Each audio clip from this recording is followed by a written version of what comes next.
The problem, there's no life at the bottom of the bottle. The only thing at the bottom of one bottle is another bottle.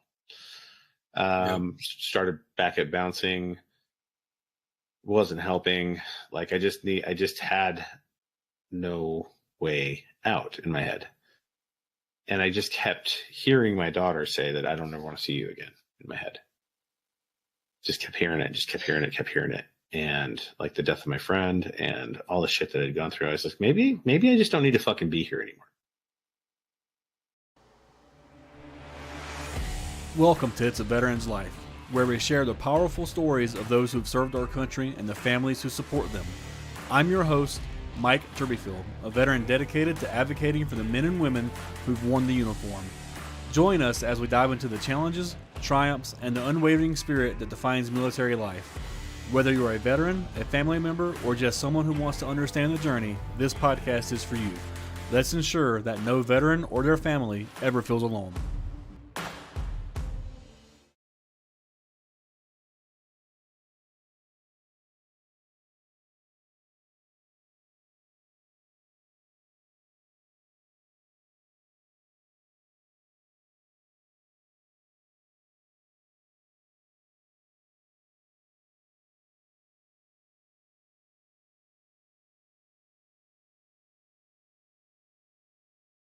All right, so tonight we got my buddy JT, who owns the Bearded Viking Mead Company down in Columbus, Montana. Him and a couple of his buddies. He goes by Viko. Want to give us a little bit of introduction?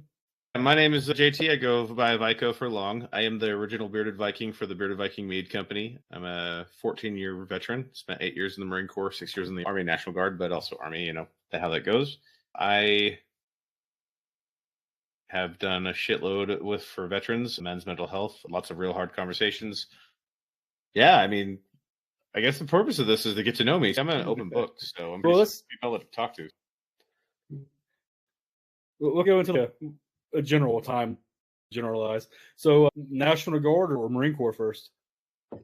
I am a crayon eater by heart. So I joined the Marine Corps on September 12th of 2001.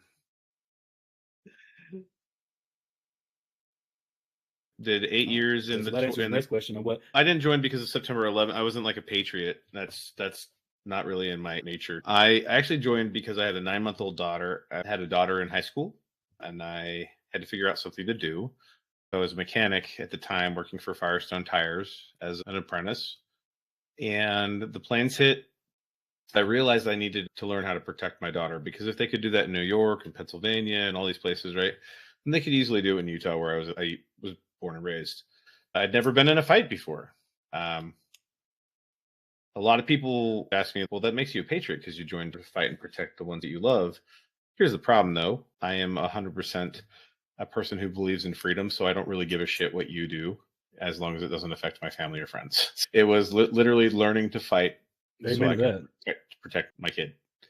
And that's really what it was. That's where I started. I went down and talked to all the recruiters, started off in the Air Force. I asked how soon I could get into combat, and they laughed and said, if you want to be in combat, you have to be an officer. Do you have a 4-year degree? And I was like, do I look like I have a 4-year degree? I'm 18. I went over to the Navy, and I was like, what do you guys have as far as combat arms? They said, well, you could be a Navy SEAL. And I was like, I'm not cut out to be a Navy SEAL. I didn't know my mental fortitude or my mental toughness, but I definitely knew that at the time I wasn't prepared or mature enough to be in consideration to try out for SEAL training. I definitely didn't want to be stuck on a boat for my entire career, because usually if you fail out of the SEAL program, you get stuck into like boatswain's mate. And I'm not fucking scrubbing barnacles off the side of a ship. No shit. And then I went over and I talked to the Army, and they were like, oh, we can set you up with a Ranger contract. Don't worry, we'll train you up. You'll be ready to go to Ranger school. You'll probably be an NCO in like 2 or 3 years. You get through your training. I was like, well, how soon can I learn? How soon can I get fighting? Because I want to be able to protect mine. And it wasn't like I was jumping at the bit to get in a firefight. I had no desire to be in a firefight. Anybody who does is an idiot. I just wanted to be able to get into a fight, or it was a fist fight, whatever it was. I just wanted to test my mettle in life. And they were like, 18 months probably. We'll teach you some basic stuff, but you're going to actually be, sparring with other soldiers and such. And I said, that's not really for me. And then they're like, well, you could be a straight leg infantryman. And I said, okay, well, how long? And they said, 6 months, and 6 months to a year, and then to be overseas probably a year and a half, 2 years, because nobody knew how long this fight was going to be. We didn't know it was going to be 20 years. So I was walking out, and as Marine recruiters do so well, he's like, "Hey man," this Marine Corps recruiter, Staff Sergeant Pineda, I still remember it to this day, said, "Hey man, why don't you come over and talk to me?" I was like, "I don't know anything about the Marines." He's like, "Well, let's set up an appointment." I was like, not really interested in that. I didn't really know anything about the Marine Corps. I didn't know that they're the greatest fighting force the world has ever seen. I didn't know that. So I went home and my buddy was on recruiter's assistant, just barely got back from boot camp. And he was like, "Hey man, why don't you just come down here, come talk to him. I'll tell you about what I'm doing, what boot camp was kind of like. I'll give you the high synopsis level of what's going on." Yeah. So I came back down and I walked in, and Staff Sergeant Pineda was sitting there. He's like, "What? You don't believe me? You got to wait for one of your friends?" I was like, "Honestly, no, you're a recruiter, so I don't believe anything anybody says." He's like, "Well, why did you come down?" I'm like, "I have a 9-month-old daughter. I'm married, and I haven't graduated yet. I still have some classes that I'm working on getting done. Super senior, because I had to work full-time job while going to high school. And I've never been in a fight. I was a scrawny 5'10", 140-pound kid. Had no real skills for the world. I had nothing. I had a good smile, and I tried to be good, but you're not going to be good. It's not in the cards for 18-year-olds to be good. They're idiots. I am a classic example of that. So I sat down and talked to him, and he's like, "Let's get you." And I scored through the charts as well. And he's like, "Well, you can do pretty much anything you want in the Marine Corps. Do you want to do linguistics? Do you want to be an MI? What do you want to do?" I'm like, "No, man, I just want to fight." He's like, "Well, here's your dream list. Write down your three things. We'll see what we can pull for you." And I said, "Well, okay, I'm going to let you know if you try to put me in something that's not cool, I'm not going to do it. So just so you're aware, I'm not signing papers. You can't talk me into it." The Army's already offered me the ability to go to 2 different types of schools, infantry, and then also with the Ranger guarantee. And I'm not looking for a bonus. I'm not here for that. So he said, "All right, cool." So I wrote down, infantry. I wanted to do so it was infantry, and then combat engineer, and then can't remember the third one. It's probably something else he talked me into, whatever. Not a big deal. I went down to MEPS on my birthday, October 12th. So I technically didn't enlist on September 12th, but I just say that because that's when I made the choice, right, in my mind. But I enlisted on my birthday, October 12th of 2001, because you can't just enlist the same day. And they were so locked down, nobody was actually really doing anything. But it's just easier to say that because that's when I actually made the decision. And I came back down later that same day. So it was, there in the morning, work, called me, got me to come back down that evening, blah, blah, blah, whatever. History's history, right? It's all about the winners write the stories. That's about history. So, and then I started off I was going active duty to go do things. And my ex-wife was like, "If you go active duty, I'll divorce you." And I was like, "Well, fuck." So I said, "All right, well, I've already signed my name to the paper. So let's move to the reserves." So I moved to the reserves initially. Charlie Company, 4th LAR, used to be based out of Utah. So I became an LAV crewman. And then I was like, "All right, cool. I'm still going to learn how to fight. We're still going to do this thing, whatever." So training's training, right? So no matter what anybody tells you, you're not going to just go fight. If there's a war that's happening, they're not going to put you through an accelerated shit at all, because they're not. So I ended up still taking 9 months to get to the point where I was able to fight. So I enlisted on October 12th, went to boot camp on January 14th. Did the boot camp experience, which is, if you're not a Marine and whatever I say to you, it won't make sense. Just know boot camp is the funniest place you're not allowed to laugh. I got really, really strong at boot camp because I smile and I laugh. I was labeled a giggler in boot camp. I did a fucking shitload of steam engines and mountain climbers. And I mean, I came out of boot camp and I was chiseled, man. I was 185 pounds and I was twisted steel and sex appeal. It was just what it is, right? Some things about me, I mean, attention to detail usually isn't that's not my strong suit. I'm a big picture guy. I'm not a small focused guy. My mind runs at a million miles a minute. And dude, I would beg to differ on that, man, because the shit that I've seen you do has been detailed oriented. So I guess maybe in my older age, I'm slowing down. I don't know, but right. I don't know. So after I got out of boot camp, they sent me to School of Infantry. The School of Infantry is like the most morale stealing place in the world.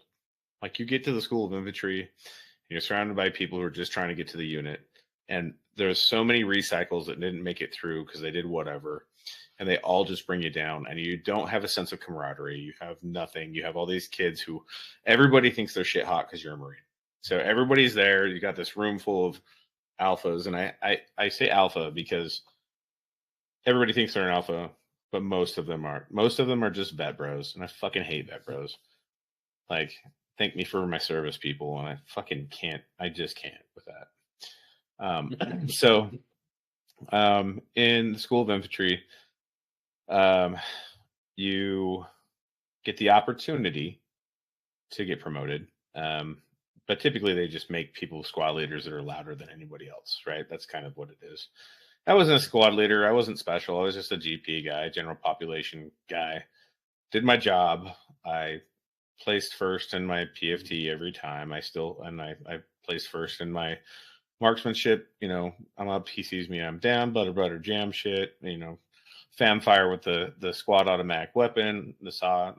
I can kill people with that in a heartbeat if I needed to at the time. And really good with that, really good with grenades. Like, I was very athletic in high school, very athletic still to this day. I just don't do it as much because I'm fucking old. And so I now crunch instead of bounce. I don't do that very well. Sorry, I'm sick. So I just kind of did that. And, got out of the School of Infantry, and I still had another school to go to, which was LAV Recruitment School. And I had no fucking clue what an LAV is. Nobody probably does, unless you've been in the Marine Corps. And even if you're in the Marine Corps, you're like, I don't even know what that is, but it's cool. So it's an 8-wheeled tank, has a 25 millimeter turret on top. It's 14 tons, 28,000 pounds. It's pseudo amphibious, very pseudo amphibious, like a 2-foot weight will sink it kind of thing. It goes 2 knots in the water, which means you could dog paddle faster than it moves forward. It just doesn't run out of steam. It's made for forging rivers and lakes. I wouldn't really forge a river in it, but whatever.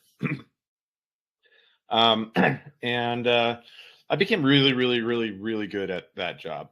I was promoted time and grade while I was in school on July 1st. To PFC, and meritoriously promoted to Lance Corporal on July 2nd. So I was only a PFC for 1 day. I have no idea what that rank actually does. I have no idea at all. So got out of school, checked into my unit. Very first thing I learned, because nobody tells you shit, right? Nobody tells you shit when you're checking into a unit. I checked in my unit, and I had my uniform, everything I thought was good, except for I didn't press my pants. I didn't have a crease all the way down my pants. And so very first thing I did is I got my asshole ripped out of me by my first sergeant and by the admin staff sergeant, and by the S1, S2, S3, everybody just fucking chewed me up and spit me out. And so I learned very young that your initial presentation of your life is actually the thing that people judge your character on. So if you're not willing to show up and look good and be squared away, then you're going to be labeled as a shitbag until you prove otherwise. So I had a lot of ground to cover. First 6 months in the unit, found out like the third drill that I was in the unit that we were going to Iraq. That we had a warno, then we had an operations order, and then it was like, hey, we're training up, we're going. And I was like, all right, cool. So I learned everything that you could ever know about the LAV.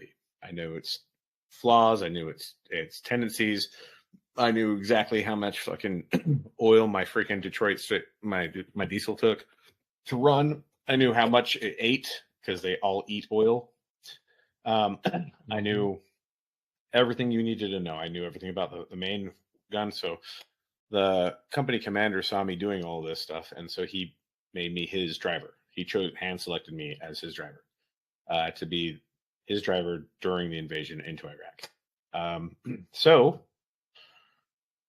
Then I had the added responsibility of not only taking care of the vehicle, but taking care of all of his shit because he's doing big stuff. And then the gunner for the vehicle, he was the company master gunner, not a master gunnery sergeant, but he's the master gunner. And so he was like, I'm not always going to be on the vehicle, so you need to learn how to use everything. So I still hold the company record for Charlie Company for disassembly and assembly and a function check on a 240 Golf. So my record is 69 seconds. That's complete disassemble, reassemble, function check, everything. Because I was and I could do it blindfolded. I could still do it blindfolded to this day. Not that fast, obviously, but I can do it blindfolded. I can tear apart the 25 millimeter cannon and put it together. Your timeline on that is 45 minutes for everything. I did it in 20. So I learned everything about the vehicle. Yeah. So it's one of those things where it's a thing where, you know, I fuck up, but I fuck up often in life. And I have a mantra that I learned just recently. I've been doing it my entire life, but I couldn't put words to it. It's okay to fail as long as you're failing forward. So I fail often. I fail all the fucking time. Like, it's okay to fail. People are so worried about failure. I'm not worried about failure. I'm worried about quitting. I fucking hate quitting. It's not a thing that I know how to do. I don't stop something that I choose to start. I just don't. I try to, but it never works. Like it will eat at me, and then I just tears me apart inside.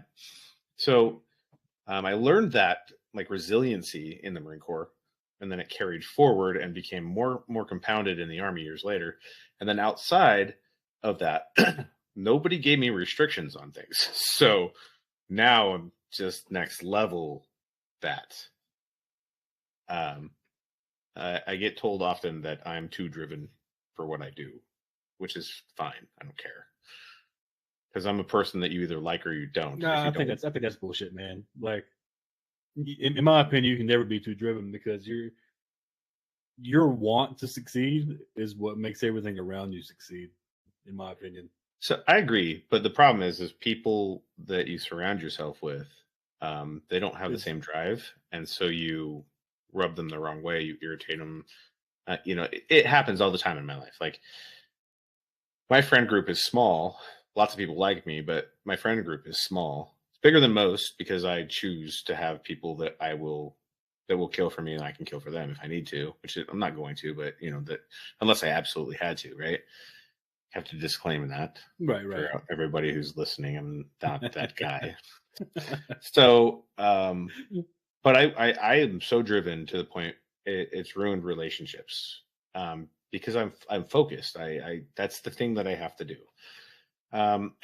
and it's okay. Like, I understand who I am. It's taken a long time, lots of therapy things from PTSD. PTSD makes it even worse, right? Like, this other shit, it just compounds and compounds. And so my field of view is very, very narrow, but my breadth of what I'm trying to do is large and wide. So if that makes sense. So then we get sent to Iraq, and I left for Iraq 3 days after my second daughter was born. Didn't see her till she was 1. Oh. Well, hold on. No, sorry, that's not right. My timeline, it's like 22 years ago. So it's a long time ago, but 21 years ago.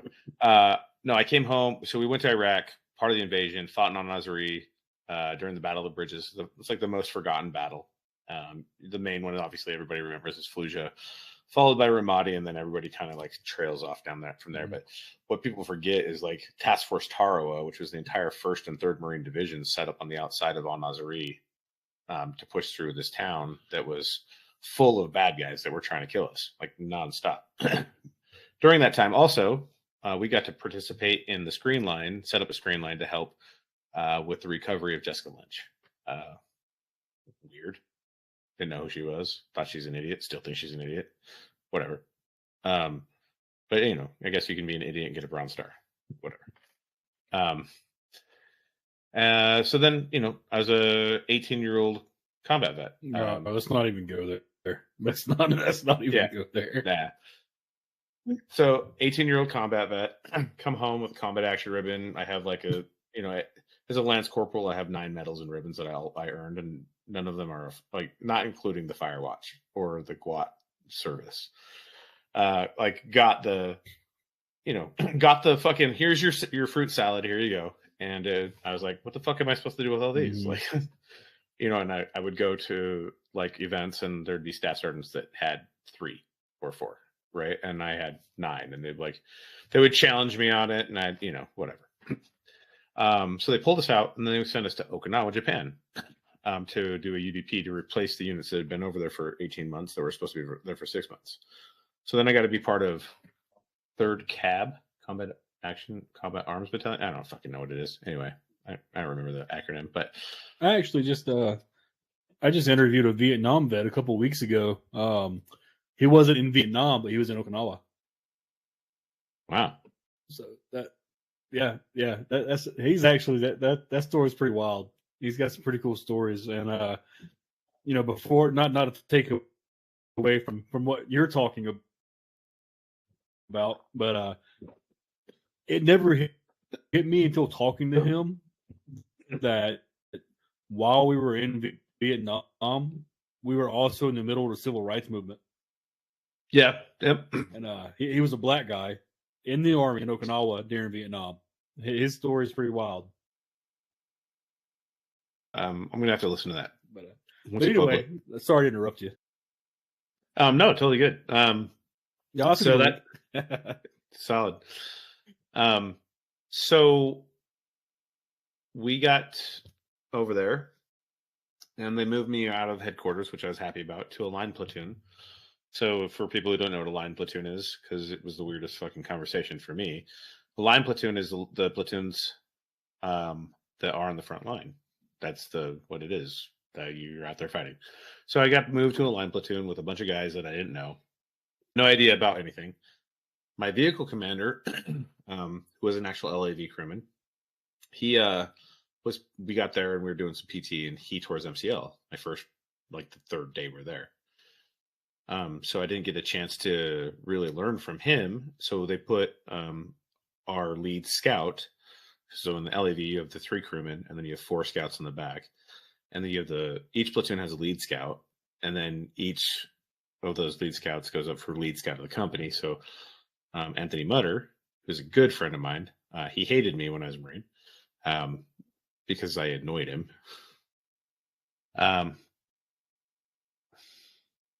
He took over, and he's like, Robertson, I don't know nothing about this vehicle, so you're in charge of it. And I was like, cool. You are a badass. You were a scout sniper, like a legit scout sniper. I really don't want to fucking deal with it. So he was a very, very old school, hardcore Marine. So I'm sitting there, and he's like, what does this do? I'm like, well, that turns the turret left and right. What does this do? I had to teach him like a familiarization with being a vehicle commander as a Lance Corporal. The problem is, also on top of that, he wanted to do infantry tactic stuff, which is fine. Whatever. I don't care. Never cared. Infantry stuff is fun in small doses, or however long the Marine Corps makes you do it. So you can either bitch about it or you just do it. And I did both because I was a Lance Corporal. It was my prerogative. I was an E3. I fucking did both. So when shit came to shit, he could rely on me for the vehicle. But the problem was, I'm still a smartass. I've never not been a smartass. I don't know how to not be a smartass. And so there was times when we were in the vehicle, I didn't understand that you can say things like, hey man, or whatever inside the vehicle because you're on comms. But outside that vehicle, you cannot. So I got to learn another hard lesson about saying, hey man. Right? I said that in front of another sergeant, and then I got the ever living dog piss smoked out of me. Like fucking smoked out of me. I want you to know it's about 2,800 steps from the beach on Camp Schwab to the barracks and carrying sandbags that you filled to make a fighting position at the barracks sucks because you think you'll be okay. But 3 days later, you are done. So And just how then- many times? Yeah. I'll let you finish. You cannot carry 2 50-pound sandbags more than once, no matter how strong you are. Up a hill. Because it's a straight fucking shot. The question is how many times did you do that in order to remember it was exactly 2,800 steps 20 years later? I did it. Let's see, my fighting position had to be chest high on my knee with the fucking dugout piece. So he made you legit do a fighting position then. With the grenade fucking hole and all that shit. Yeah. Had to do the whole fucking thing. Had to set up a spot to shoot through. Had to build the whole fucking thing. Yeah. I mean, got really good at knowing how to set it up. Had to set up a fire plan sketch. Had to read a Warno. I know a Frago, sorry, about a potential attack and what we were going to do if something happened. The learning experience was pretty fucking You know what, though? That is so much better than the way I used to get my ass smoked in the Army. Because in the Army, it was just fucking make the wall sweat. If you were inside, if you were outside, just do whatever the fucking thing we tell you to do till we get tired. There was no real learning behind it. Oh, this is after that. Okay. I low crawled through Okinawa fucking red mud. Oh, and I shit. bear crawled through that shit. And I did so many fucking mountain climbers. Man, I was smoked. Like, this is the worst smoking I've ever had in my life. But at least there was education there too, because what you know, and when I was in the Army, there was no education to it other than, hey, you fuck up, we're gonna make you sweat until you fucking hurt, and then hopefully you remember that this hurts and you don't do it again. There was no real education to it. Whereas when you went through that, you were doing fields of fire. You were learning how to build a fucking firing position. You know, not just you were honing your skills as you were being disciplined at the same time. You know, whereas with me, it was just, we're just gonna make you hurt. I would rather get strong on a beach and do it on the beach and not do it at the barracks. Because here's the thing, right? When you're done with it, what do you got to do? Just jump in the water, man. No, like when you're done with the fighting position, 2,800 steps up a fucking hill. Not an easy walk either. Like a fucking steep hill. What do you have to do? Okay, go put my sand back on the beach. Here's the cool thing. Yeah. I had friends that were NCOs, and they let me fucking load up their vehicle and drive it to the beach. Still fucking sucked, though. Because the first day... Oh, yeah, for sure. The first day, they were all laughing at me. I don't know, it's just like, fuck. Anyway, so, again, that kind of honed my focus of, like, drive and tenacity. I'm just not having an ability to quit. I just don't know how to do that. So yeah, that's my story of Okinawa. Lots of other stories there. I could go on for hours and hours about Okinawa. And like Gate 2 Street, Whisper Alley, shit we're not supposed to go down, but we all do. Whatever. Got put on a ship, floated around on the Mew. By the time I was 21, I had been in 33 countries. That's pretty wild.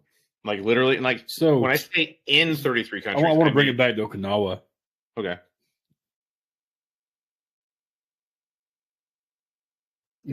His code name was Sergeant Major Whiskey. So when Sergeant Major Whiskey was Okinawa, they had an area that they called the bush. Was that still around, or? Oh yeah, or did you not hear anything like that? No, the entire northern Trinia. So we were at the base, the very northern portion of where bases could be. Beyond that was called the northern Trinia area or the bush. And that's where I got my foray into monkeys and banana spiders and boars. Fucking hate all of those things. Yeah, it sounds like maybe it kind of changed a little bit because he was talking about to the place where you would go to, make you holler for $1. Oh, that one type of deal. Oh no, there's definitely that still. That's out Gate 2 Street, and that's definitely down Whisper Alley for sure. That's my foray into all the fucking things that I can't unsee in life that are humans. Oh, dude, besides death and carnage. I can only imagine.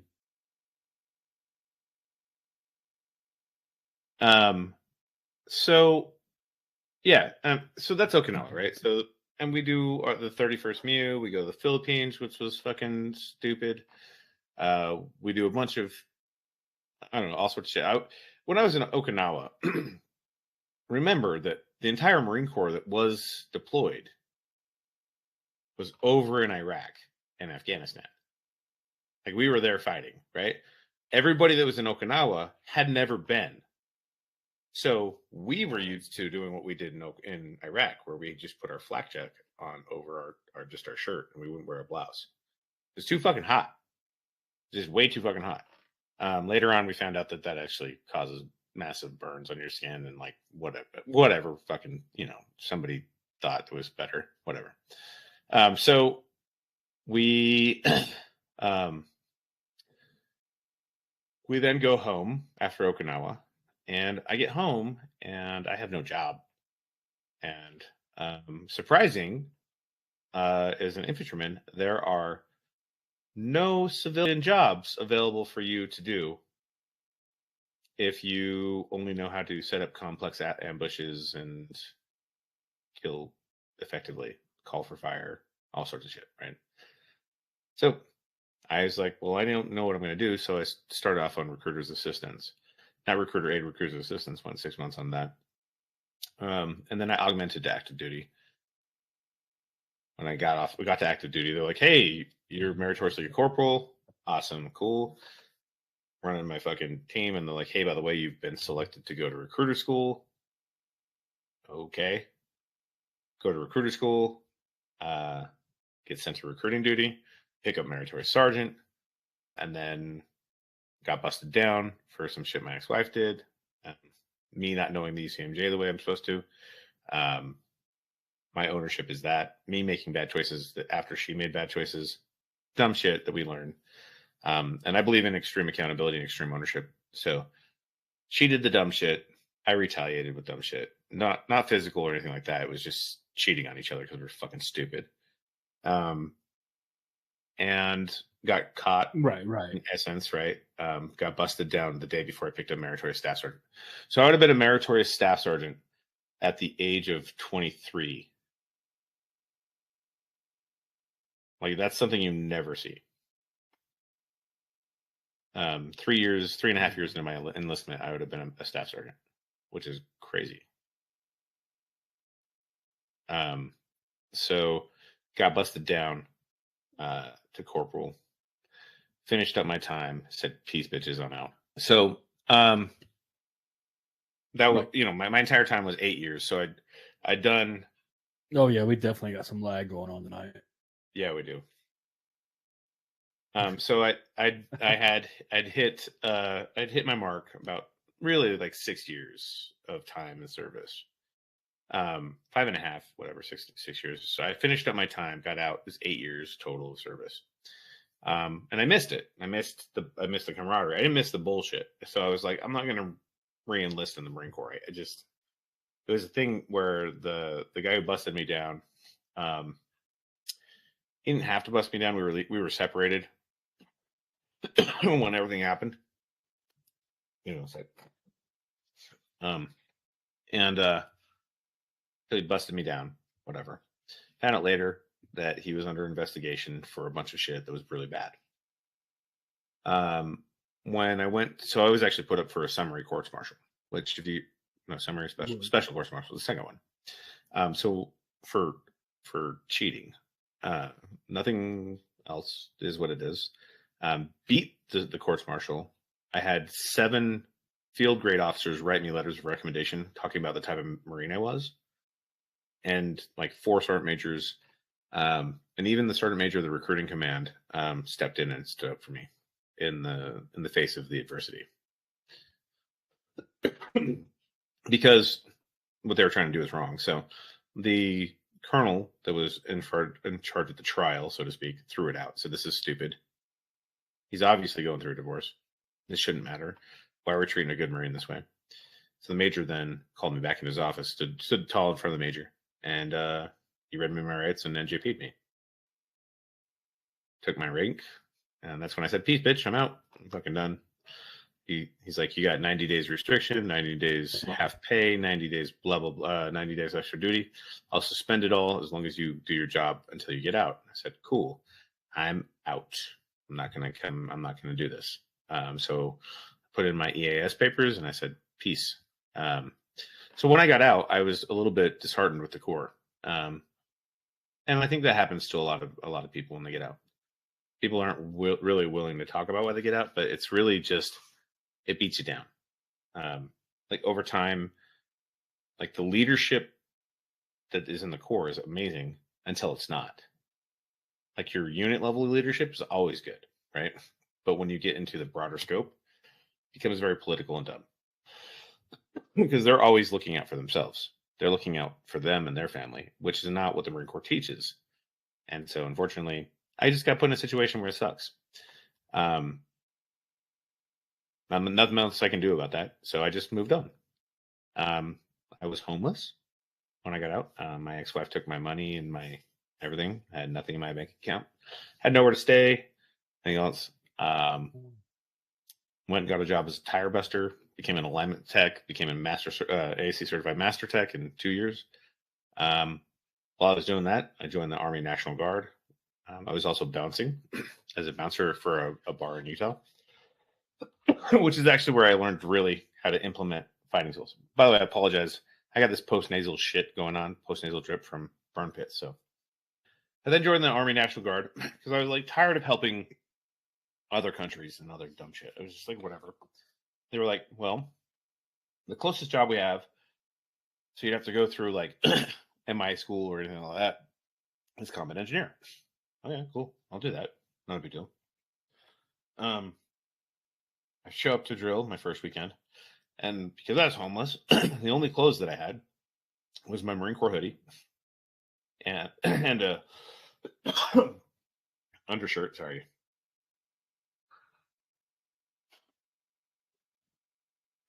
This is getting old. Sorry. No, you're fine, brother. You're fine. And so I show up to drill to check into my unit, and they call me up in front of everybody, introduce me, and everybody goes, "Oh, great, another Marine." Hilarious, if you ask me. And so they're like, "We're going to go to the range this weekend. Why don't you go get your supply issue, and we'll go from there." Like, okay, cool, whatever. I'm not sure if I'm going to go to the range because I don't have a uniform. And it makes zero sense for me to go to the range without a uniform.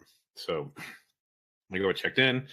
They get me some ACUs. They don't have boots, so they're like, "Just wear your tennis shoes." I was like, "No."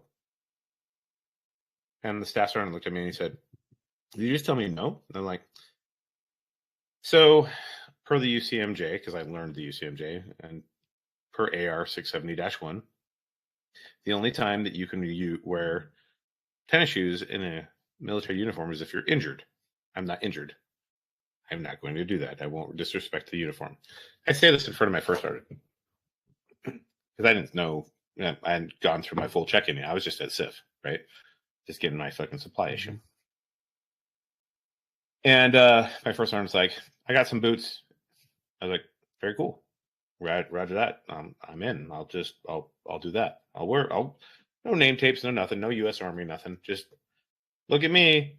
I'm an idiot. Here's your specialist tab." And I'm like, "All right, cool." Get my unit patches, everything else, put them on. Trying to figure out how like Velcro is tactical, whatever. Dude, I've had that question for years, man. Yeah, super fucking stupid. Also, why did we decide to choose a uniform that blends into only concrete?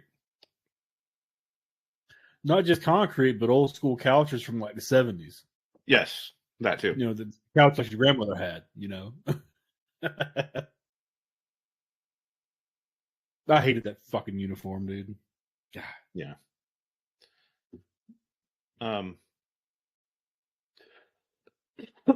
Anyway, so we go to the range. Get to the range. No, sorry, back up. So I leave. I don't have name tapes or anything.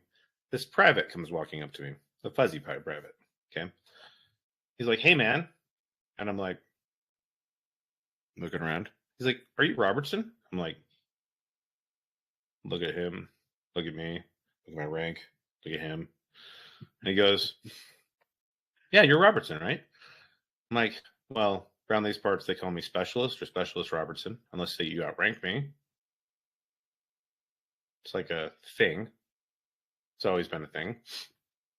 And he's like, "Oh, not in the Army National Guard. My name's Andrew Jensen. I'm Andrew. Call me Andrew." And I was like, "No, I'm going to call you Private Jensen. And why don't we go over here and talk for a minute?"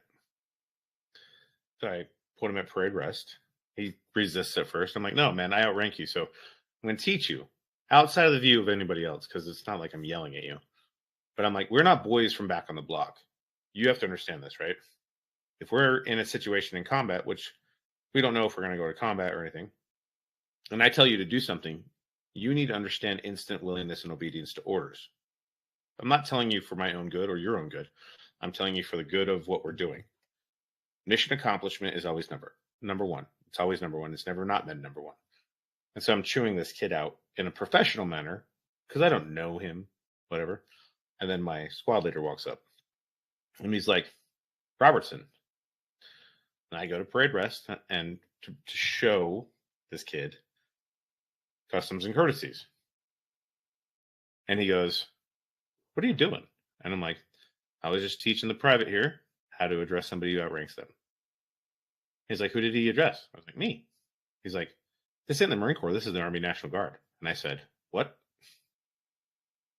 And the staff sergeant then proceeded to tell me that privates and E4s are the same. And I said to him, "Staff sergeant, per the Uniform Code of Military Justice, an E1 and an E4, also, if you look at the rank there, they are not the same. One is earned and one is initial. Here you go." And he says, "That's not how it works here." Looks at Jensen.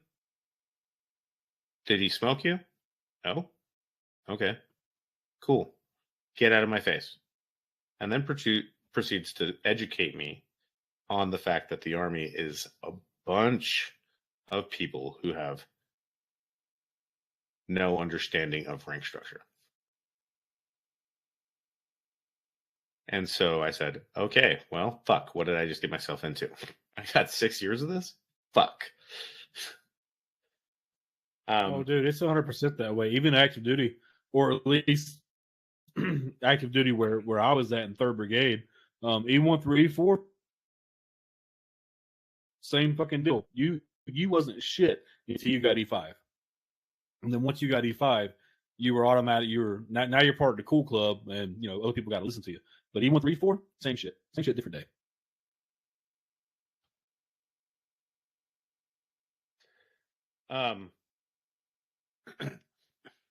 So I am now just befuddled with my life. Fuck. What if we actually have to go to war? Very first thing. Anyway. One of the greatest units I've ever served with, the 118th Sapper Company. They are the most decorated. Well, so they're no longer, they've been disbanded. They were the most decorated unit in Utah Army National Guard history.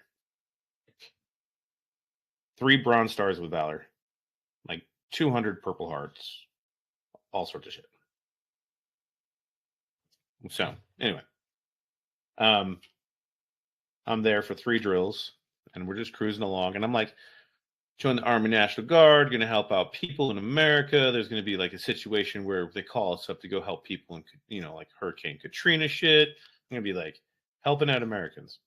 Fuck no. 3 months in, get a warno.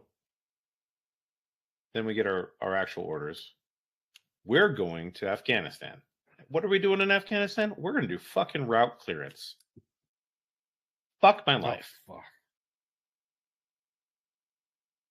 Yep. Yeah, that is one thing that I was so glad I never had to do. So, route clearance for anybody that's going on, that doesn't know. You drive down the road looking for bombs, and there's 2 ways to find a bomb. You find it, or it finds you. Bomb found me twice. And damn, were you at least in one of the mine rollers? I can't even think of what we actually called them. The RGs? No, I was in the Buffalo. Oh, okay. Oh, at least he was in a Buffalo. They still got that same V-shaped hole, if I remember right.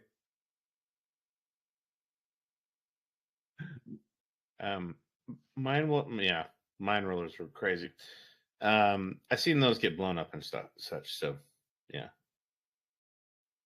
Oh, dude, I've had to recover blown up MRAPs, man. So like, anything can get destroyed, especially once they started using copper.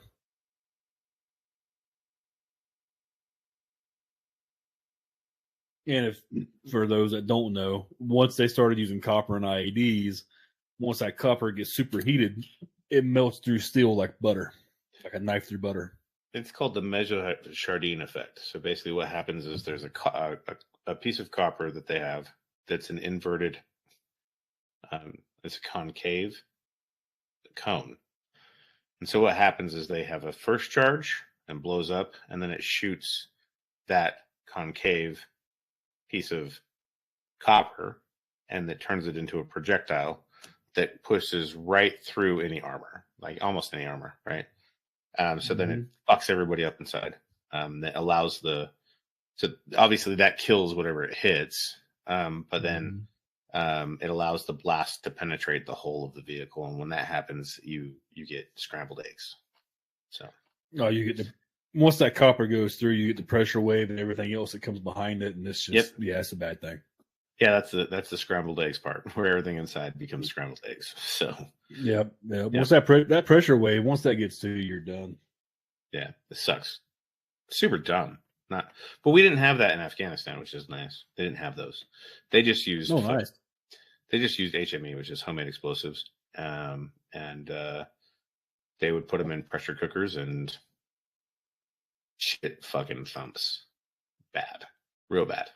And then they also used Russian mines, and they'd quadruple stack fucking Russian mines and all sorts of shit. Like they're fucking ingenious. If Afghanis put 1/10 of the effort that they put into making bombs into their society, they would outdo America.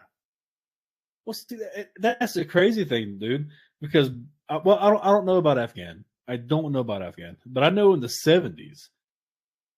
In the 70s in Iraq, it was pretty much kind of very similar to Western culture. I mean, you had women walking around just like our women in the 70s, going to school, going to college, and then Saddam Hussein came in and Al Qaeda, and it just set everything back like 100 years.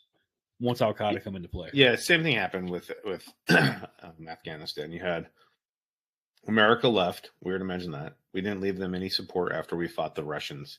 And then you had 2 factions. You had the new school faction of warlords and the old school faction of warlords. So there was, can't remember the new school faction. He wanted to keep Afghanistan the way it was, which at the time, Afghanistan was the place in the world for nurses to go to learn to be nurses. They had a tram system that was set up that went throughout the entire country. Women were treated with respect, everything else, right? Other side of that is the Mullah Omar, who is the founder of the Taliban. Mullah Omar came from the Mujahideen. The Mujahideen are fucking badasses. Like, they are, like, you got good ones, you got bad ones, but they're fucking awesome. They are fighters. They are, people think that those dudes run around and just fucking man jammies and whatnot, right? Fuck no, man. They are fucking hardcore men. And they are fighters. They will fight to the death unless it's cold outside. Then they don't fight at all, which is an interesting statement. I may have my history mixed up here, but the best example I can mainstream example I can give anybody that deals with the Mujahideen and how well the Afghan fighters and Iraqi fighters actually were. Would be what was that movie about the horsemen? 12 Horsemen. 12 Horsemen. Or 12 Men or whatever with Thor.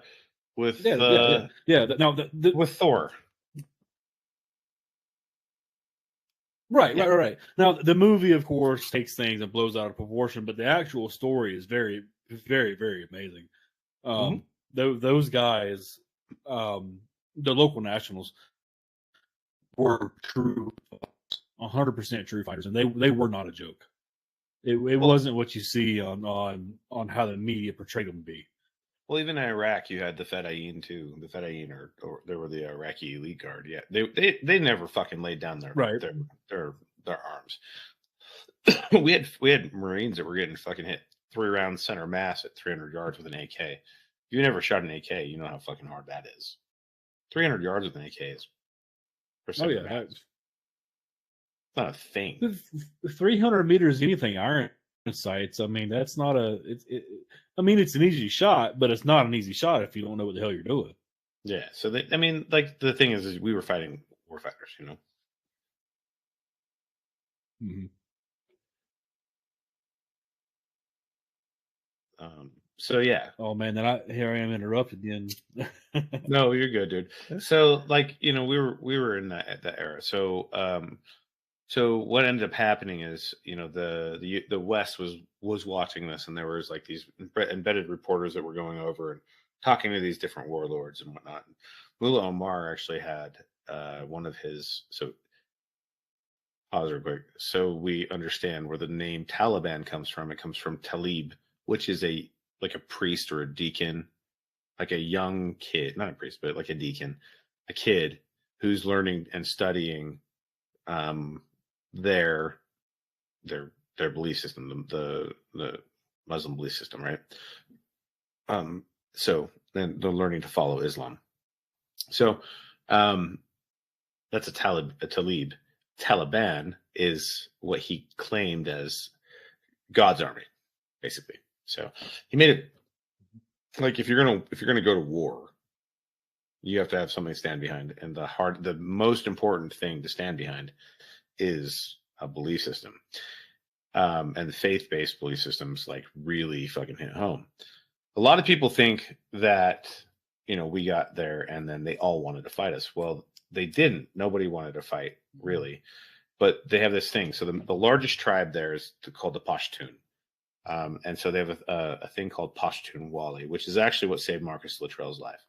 So if a tribe brings you in and they say you are our guest, every man, woman, and child will die to protect you if somebody's looking for you. Mm-hmm. So when Osama bin Laden, when he fled to Afghan, he made friends with somebody. They didn't want him there. He's a Saudi. Like they don't like Saudis, and they didn't. But he made friends with somebody, and then so within the Pashtun tribe, and so now the Pashtun were required to protect him. So that's how we got into war with Afghanistan, because America didn't know culture outside of America. We just do American things, whatever, right? In essence, basically, we started bombing them, and then they started getting pissed even more so because they're losing people that had no reason to be lost. And so then now all of a sudden you have a religious belief that the infidels are going to kill all of us and rape our wives and bury our children, kind of thing. And so now you have an entire culture that just grew up hating us because we're Westerners, when they never ever cared. They're all farmers. They might be farming poppy, but they're still farmers. They don't fucking care. They really just don't care. But now that we're there and we're causing pain and discomfort for them, now they're faith-based, and these things that the people who can actually read the Quran are telling them these things. So back to Mullah Omar, this camera team is going to do an interview with the guy who's keeping the Western kind of trait, still following the Muslim belief. He had one of his suicide bombers go in with a bomb that was inside of a video recorder and blew up and killed everybody. And that was the last great stand to protect modern thought in Afghanistan. And then we come in and we do fucking dumb shit. And next thing you know, I'm in Afghanistan doing route clearance and everybody fucking hates you.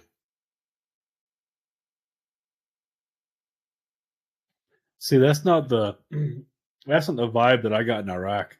But then again, those that I dealt with that I would say were GP, general public, were also the ones that were trying to sell me shit.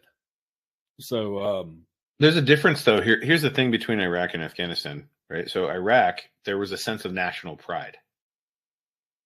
In Afghanistan, nobody fucking cares. So what ends up happening is, if you're not part of the tribe, there's like 72 tribes or some shit in Afghanistan, and they have tribal wars all the time. Wow.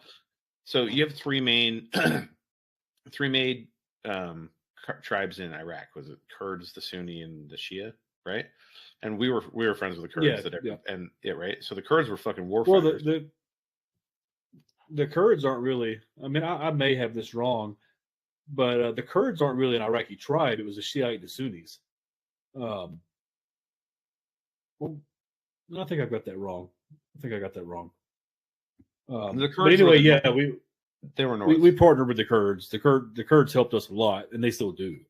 Yeah, I mean, and and so you're literally playing this game of like, which side should we be on, or whatever. Fuck it, whatever. Mm-hmm. There's no real good side anymore. Nobody fucking wins, like, ever. So exactly.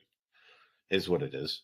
So, you have all of that's the backstory of Afghanistan. So, but with Afghanistan, the difference is that you have people who are neighbors who dig up, because they all know how to dig up. They all know where the fucking bombs are from the Russians. So they dig up the bombs, they dig up the anti-tank mines, they dig up the anti-personnel mines, and they put them along the property line of their property. So that way, if their fucking neighbor comes over and steps on a mine or bomb, they can fucking claim that property is theirs. It goes vice versa. It's both ways. It's fucking weird. And so, like, there's not a Western. That's crazy. Yeah, and like, people want to, like, they're like, they chant this fucking thing, like, Muslims aren't bad or whatever. I mean, maybe they're not. My experience is that if you go to Sharia law, which is what they do over there, it's no different than fucking radicalist Christianity. Right, it's the same, except for exactly. Except for if you're a woman and you don't walk 6 spaces behind your husband, you walk too fast or you show too much skin, you'll get stoned to death. I think it's hilarious when I see like gays for Palestine, and I'm like, bitch, you guys would be dead. Like, you'd be fucking dead. Dude, every time I've seen that, I'm like, really, LGBTQ are for Palestine? Like, do you not? Have you never picked up a history book ever? Yeah. Like, it blows my mind. Well, absolutely. And, to the whole chant, to the river, to the sea, it's like, do you people not understand what that really means? Yeah, it's literally fucking mass genocide. It's legit, from the river to the sea, as in get rid of Israel. Yeah. So, like, it's all of that shit's dumb. So my experience in Afghanistan was amazing as far as like the brotherhood that I formed. The most carnage I've seen in my life was in Afghanistan, outside of Al-Nusra. I am cool with never experience war again. A lot of people say things like, man, well, if the government called you back up, would you go fight? And I literally just point to the way we exited Iraq, Afghanistan, and Vietnam. And I'm like, fuck you, no. I've already done my time. I'm not a... You know what? No, I'm not doing it. If it comes to my doorstep, that's one thing. But will I Yeah. go back and do it again? No, I'm sorry. If it affects my wife and my kids, absolutely. But outside of that, no, I'll find somebody else. I don't even find anybody else. Just say no. Don't go to war with them. Fuck it. What are they going to do? We're on a there you go. Like, we're on a different continent. Why the fuck? Like, why would you do that? Like, no. I'm so tired of. No, so true, 100%. This is my thing, right? I'm so tired of so many people calling for war that have never been to war. And I'm so tired of the war machine that is America. Because I've lost so many friends, whether it's to suicide after they got home or overseas, that it makes zero sense. I'm not a pacifist, but as I say many times in my life, you don't know the violence it took to become this gentle. Well, and especially with the way we left Afghanistan. I mean, especially with the way we left Afghanistan. That's an absolute shit show. Yeah. And anybody that doesn't see that is just blind. Yeah. A lot of people will ask me like if I'm a patriot, and I still say no, I'm not a patriot. Like, if it comes to our doorstep, if it comes to America, I'll fight. 100% I will. But you have to understand that if you put me in a situation where I've got to go fight and I'm protecting America, I'm not following your fucking rules. The ROE goes out the door. Yeah, if you bring me back from the peace that I've found, which is not always peaceful, but if you bring me back from that, that person is not a person that should be let alone. Because I will not care.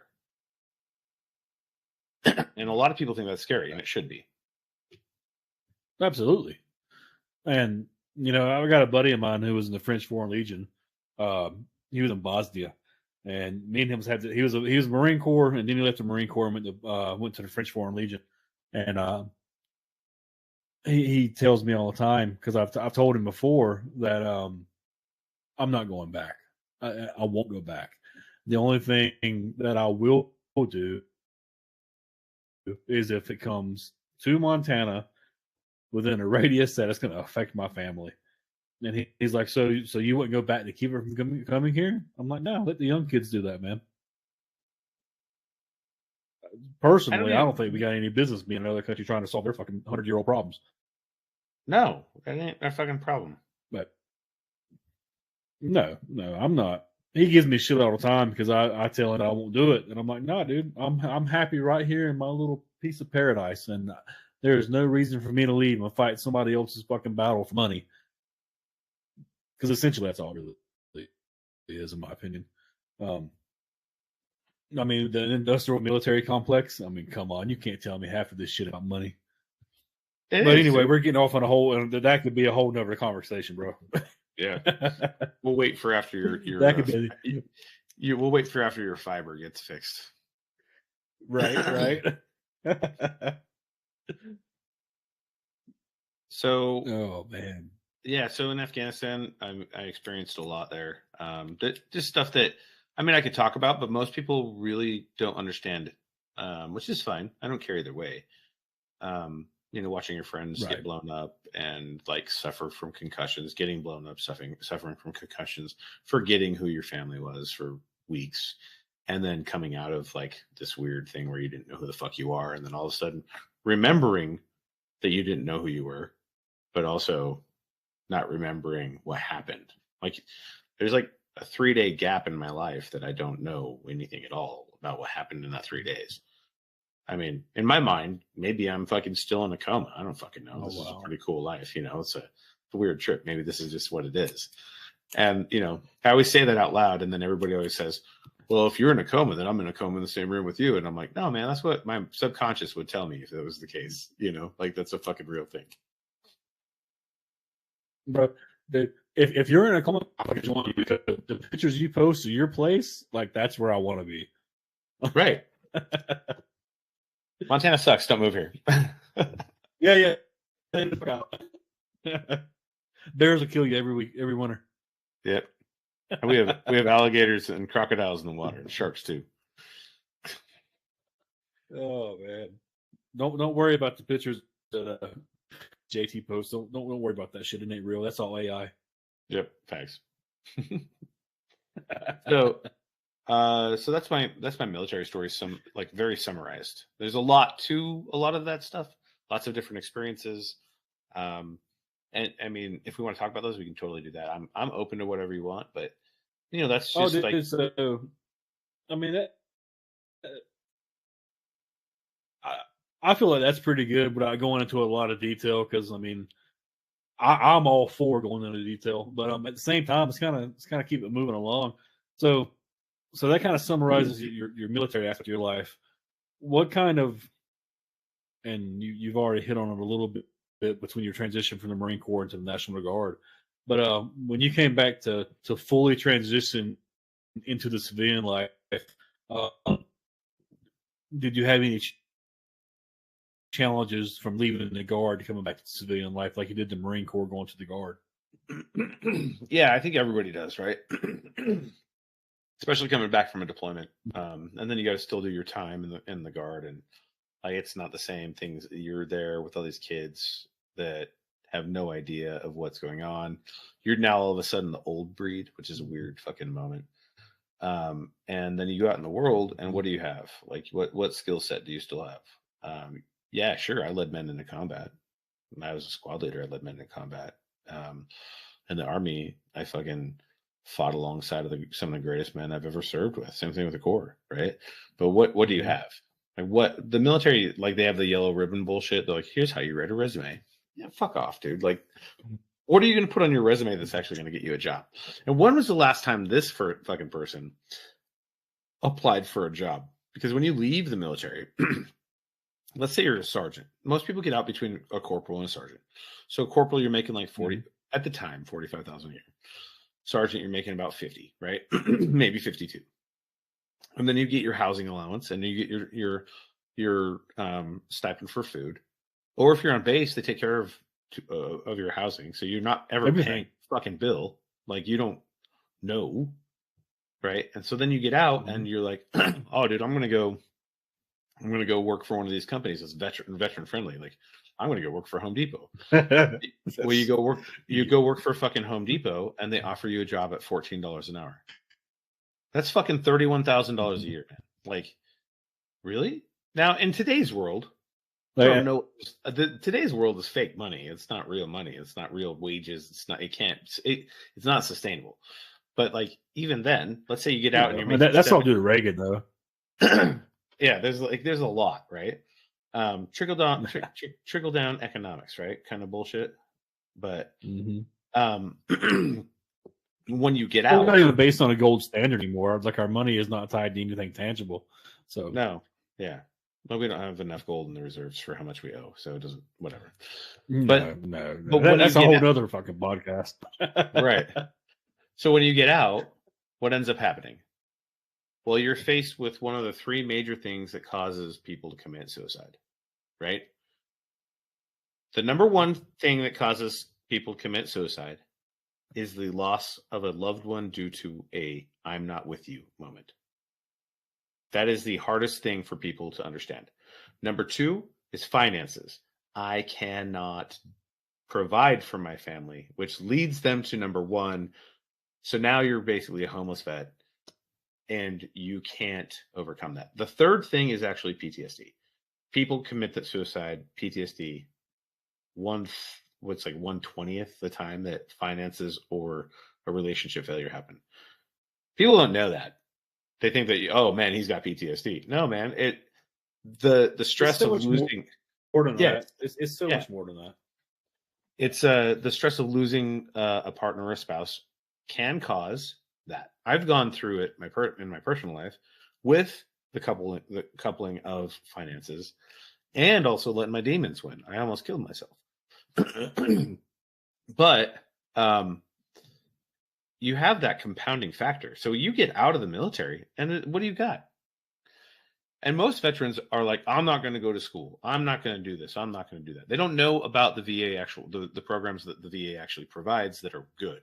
They just know that if they go to the VA, the VA, yeah, like Voc Rehab or your GI Bill, Mm-hmm. which is a post 9/11 GI Bill, you get paid to go to college. Like, go to fucking college or go to a trade school. You get paid to do it. Go do that so you learn a trade. Because whatever you're doing in the military, unless it's like cyber defense or intel or something like that, that's actually a tangible thing that you can do, it's not going to transfer. Like, I mean, yeah, sure, you could be a diesel mechanic after you get out, but by the time you get out, if you were a diesel mechanic in the military, you're going to be fucking broken anyways. Like, you can't do this shit. But see, that was my job. I was a mechanic when I was in. I was a mechanic and a record crewman, and dude, my experience. When I left the military and I went and worked at an international dealership working on trucks at a dealership, it took me about 3 months to realize I can make more money driving the damn trucks than I can maintaining those trucks. As a driver, I make about $170,000 a year as a driver, but the guy that's working on the shit, he might make 100. And let's be honest, whose job is a hell of a lot harder? It sure ain't me driving the truck. Right. Sure ain't me driving a truck. And it compounds with the more niche jobs like infantry, because what in reality, outside of working with Securitas or asset loss prevention, what are you going to do that's going to actually make you money outside of being a mall cop? I mean, you can be a police officer, you can go to the FBI. Yeah, but you're not even going to be a police officer. Most people that get out of the military if you're an infantryman, the police typically shut it down because you are trained to kill first before asking questions. And in the infantry, you're not trained to do that. You're trained to fucking right, which is why KBR won't hire vets. Right, that's what I'm saying. Like, that's a real thing. They won't. The thing about this is that when you get out, there is nothing for you.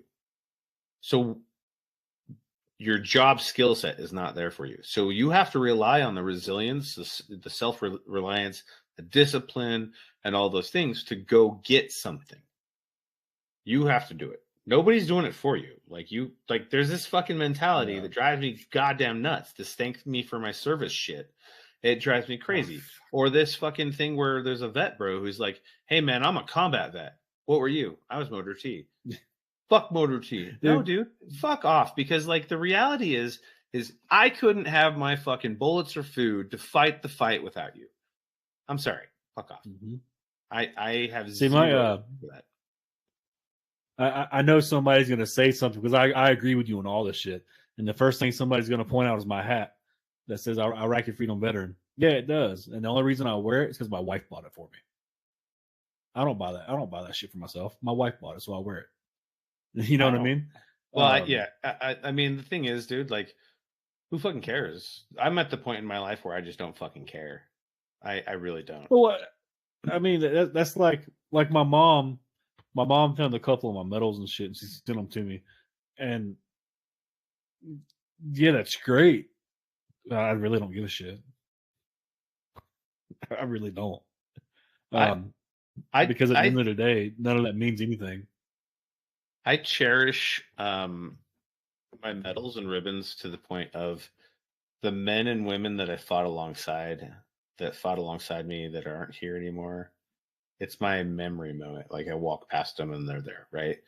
I have a me wall, but my me wall doesn't have very many fucking, like, I have a shitload of awards. Like, if I fucking put up a wall of awards, it'd be fucking crazy, but whatever, dude. Like, I have my me wall for things that I've done outside of the military, and my DD-214, of course. You know, basically, like, you got your 214 posted up. I've got it framed. I just haven't hung it up. But I mean, it's a real thing. Oh, nice. Right? Like, it's a thing, because that chapter in my life is closed. And when you close a chapter in life like that, it really is an interesting transition. So when I got out, I ended up working as a recruiter for physical therapists and occupational therapists. Basically, somebody would a headhunter. I was good at it. I could talk to people, and I was real. Like somebody was like, one of my clients is like, "Can we get you to recruit somebody to go to Ottumwa, Iowa?" And I was like, "Probably not." They're like, "I'm like, tell me what Ottumwa, Iowa is famous for." And they're like, "Well, Radar O'Reilly from MASH." And I'm like, "Bro, we are so fucking far past MASH, and also it's fucking Iowa. I'm sorry, you're not going to get a physical therapist there. That's just not going to be a thing that happens. What's going to happen is you're not a destination people want to go." But there, and it was on straight commission, and I struggled and struggled and struggled. Then I opened up my own automotive shop, and that's when things kind of went weird for me in my life. I relied back on my certification, my SE certification. I was really good at sales. I did a bunch of shit in my life that was good to take me to that place. I ran my own automotive shop for 3 years. I didn't take a paycheck for 3 years, which is really hard. But I paid my bills, if that makes sense. But I didn't have spending money. I didn't have time to go do stuff. Nothing, right? Anybody that owns a business knows exactly what you're saying. Yeah. So during that time, I was going to school. It took me 9 years to get my bachelor's degree. Total. And so I finally got my bachelor's degree. I went through my second divorce. I have one divorce for each branch shortly after I got out of the Army. And my PTSD demons beat me. The VA prescribed me every fucking drug you know to man to be on to help try to find a balance, which, I mean, whatever. I finally said no to my psychiatrist at the time and this was like, so everybody's aware, like PTSD diagnosis and therapy. It's like cutting edge therapy.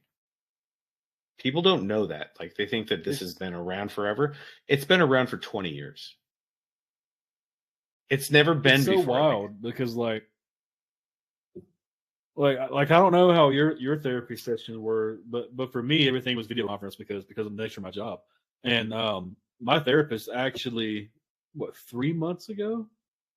Like 3 months ago, my therapist was like, "Hey, you're not getting better, you're not getting worse, you're kind of right in the middle. There's nothing more I can do for you unless you quit your job." And she didn't say that, but essentially it was, "There's nothing more I can do unless you quit your job and come see me in person and we go through a more advanced trauma therapy." And my question was, what the fuck am I supposed to do until then? She's like, "Well, you're doing good." She's like, the cocktail's working. I'm like, "Yeah, for now." Yes.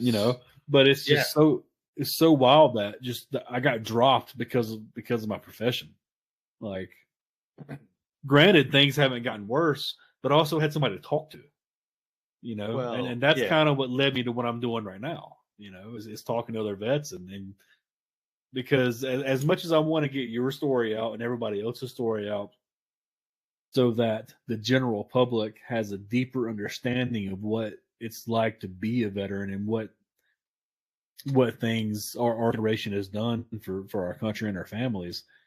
It's also very therapeutic for me to hear everybody else's story and to get parts of my story out in the conversation as well. This crap helps me a lot. I hope it helps you and everybody else as well.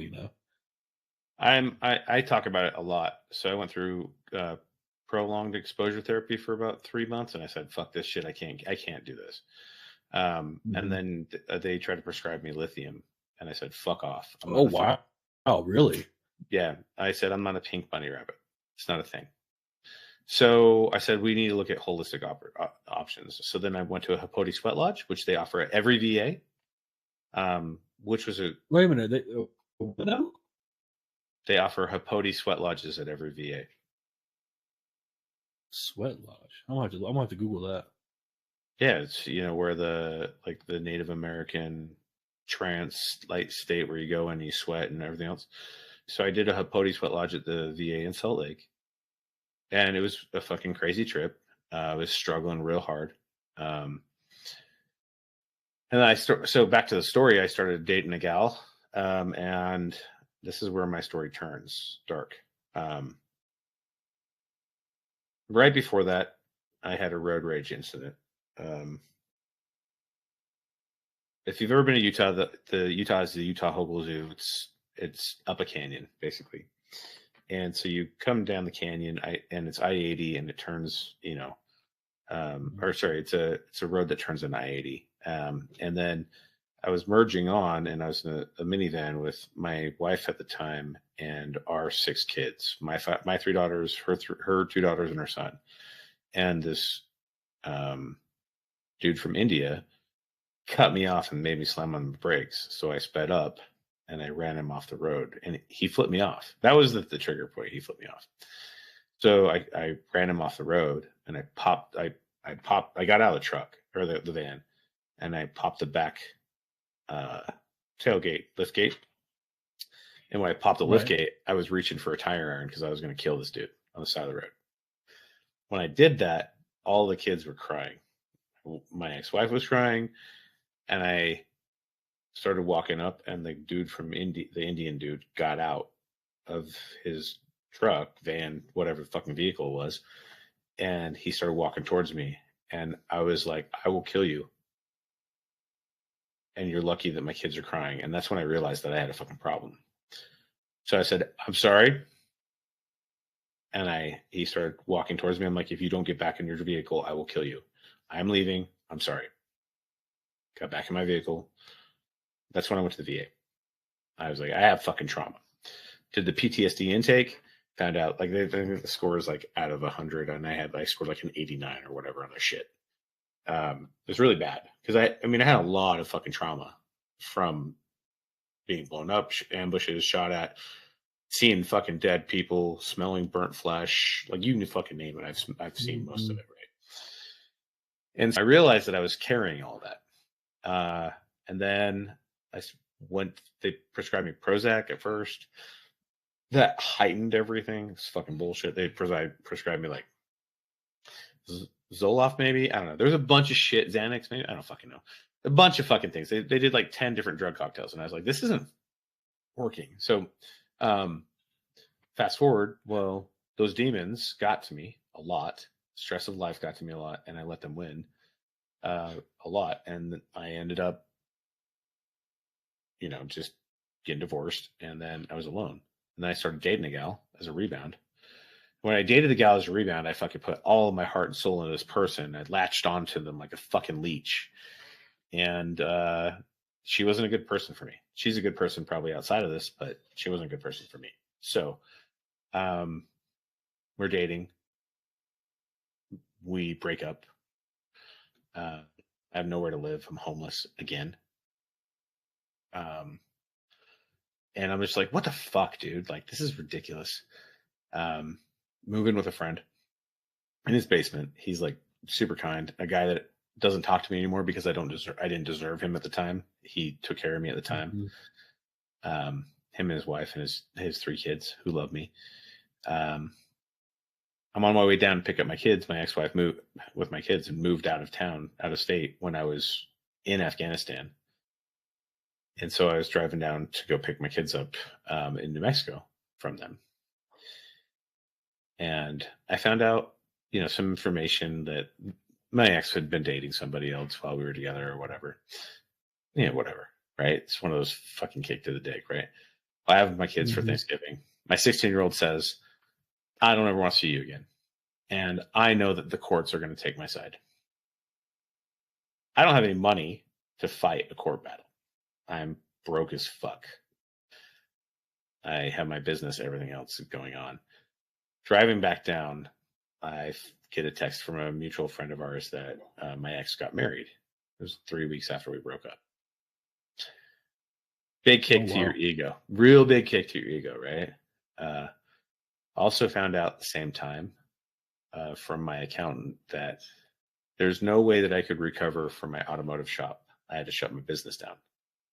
And one of my friends killed herself that night. Oh, shit. So I'm dropping off my kids, headed into my first holiday season without them, and having no partner, no nothing. All I have is my dog, Montana, named after the greatest quarterback to play football. I've got my friend and his wife. I started working for a company called CR England as a recruiter, driver recruiter, trucking company. Oh, I know. And I was making $12.50 an hour, plus commission if people made it through school. Which they never fucking did, so it's whatever. And so I'm in this really weird headspace, and I'm alone.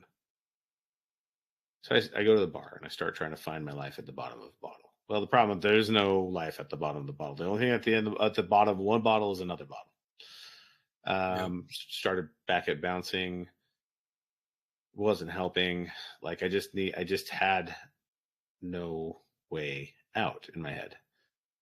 And I just kept hearing my daughter say that I don't ever want to see you again in my head. Just kept hearing it. And like the death of my friend and all the shit that I'd gone through, I was like, maybe I just don't need to fucking be here anymore. So I had $400 in my bank account, and I went to the gun store and I bought a 45, which I still own to this day. And I bought a box of ammo, and I loaded the gun, and I was sitting in my base in my room in my friend's basement, which was about as big as my little podcast area here. And I racked around and I put the gun in my mouth. And as I did, my dog climbed across my lap and pulled the gun out of my mouth and laid on me. And he just looked at a picture of my kids that I still have to this day. And I just broke down.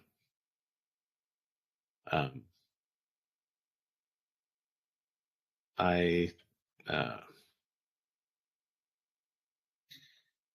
had my dog save my life. He just kept looking at a picture of my kids, and Monty saved my life. And dogs know, dude. Yeah. Monty passed in 2019, 2 days after Christmas. Oh man.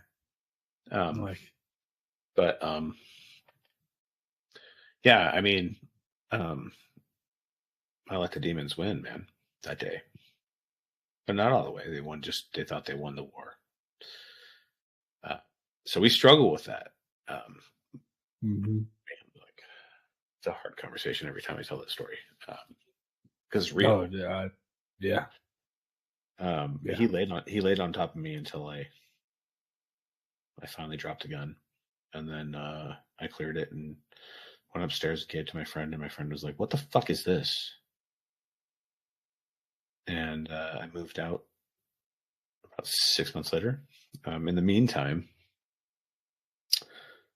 I was able to find a way to cope with my demons. It wasn't because I didn't do drugs or I didn't do alcohol. I continued to drink, but I was like, this isn't me. This ain't me. My friend Brad, he passed away 2 years ago. He was KJ, karaoke DJ, and Brad told me he needed some help. He was starting a karaoke idol contest in Utah, and he needed contestants. So I said, I don't want to sing. He said, just come out. I'll buy you a drink. I'll buy you dinner. I didn't have any money, so I was like, sure, I'll come out. And so he's like, what do you want to sing? I said, I'll sing Hurt by Johnny Cash. Now, I'd never sung before, really, in front of anybody. And I sang Hurt by Johnny Cash, and I got a standing ovation. Here's the funny thing. When you're singing in front of people, none of your demons fucking matter because it's more terrifying than your demons. All you can do is fucking focus on you. So what happened? I was having PTSD episodes every day. Like every fucking day. Like debilitating episodes. Like anger that people don't fucking know. And after I sang, I didn't have one for 3 days. And wow. I made it to the next round. That's a big step. People don't fucking know how big that is. No drugs, no nothing. 3 days. Dude, that's crazy. To go 3 days, that's In the beginning, that's crazy. Like in So, a good way. Yeah. And then I moved on from that. I moved on to the next round, and I sang again. And then I didn't have a PTSD episode for 5 days. I made it to the final round, and I lost. But every time I started singing, everything went away. Just fucking went away. And it didn't matter if it was Johnny Cash. And I think the reason why I got a standing ovation is because I was in so much pain, just like Johnny Cash was when he sang that song. Oh, because it's so real. Yeah. I ended because how real it was, man.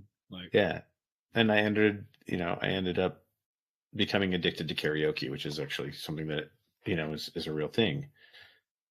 The thing is, veterans, warfighters, heroes, whatever you want to call us, we're too prideful to fucking acknowledge these things, right? So when you go down that path of pain,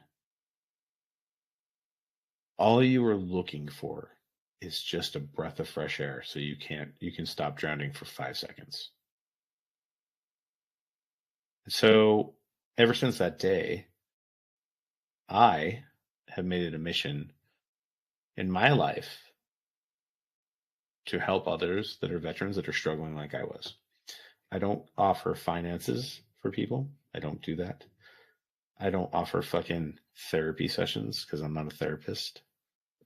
I don't want to be a therapist. I don't want your 3 o'clock in the morning phone call. That's a time when you got to deal with shit because I'm not putting my family in front of you.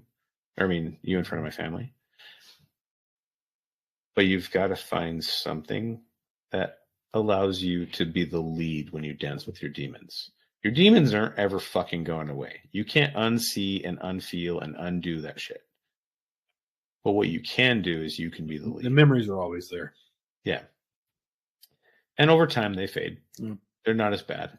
But you have to focus on that shit in your life. You have to focus on the right thing at the right time.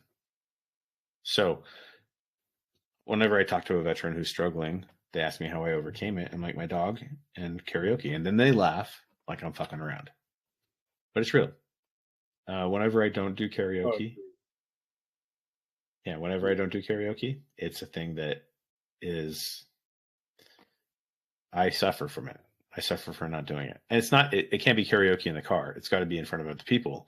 And here's the thing about PTSD for people who don't know. So what happens is your adrenal gland spikes and stays pegged.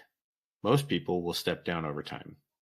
Whether that's, 30 minutes or 5 months or whatever, you'll step down, you'll get back to your regular. But with PTSD, what happens is your adrenal gland spikes and stays pegged and it doesn't come down. So then in order for you to feel a come down, you have to have another spike. Well, you could either do an adrenaline rush, which is jumping on airplanes or whatever to try to reset it. It never works because then now it's all the way pegged up here, or anger. So anger is like the easiest way to get your adrenal gland to go up so you can feel a drop. And that right there. Yep. And so go ahead. So just a quick thing on me, because I haven't told you this, but the entire reason I started going to the VA is because me and my wife had an argument one day, and she had the fucking guts, and I mean she had the guts, because it took. She's a strong woman to be able to come to her husband and tell me that she was scared that one day our family was going to end up on news. Another vet kills his wife and kids and commits suicide. And that is when my world fucking just collapsed all around me. And when I started going to the VA. And it's wild. You're talking about the adrenal gland and all that. And part of my treatment, and they say I have ADHD, PTSD. But part of my treatment is Prozac as well as the highest dose of Adderall you're legally allowed to take. So it's very much an upper. You know what I mean? It's very much a stimulant that I get every day. Medically, was not really doing anything worth a shit. Well, that's They why say it's ADHD, but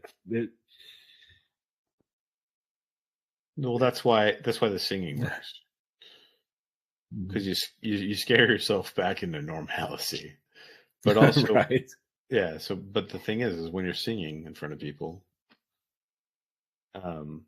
you can't worry about anything else. You have to only focus on the things that you can control.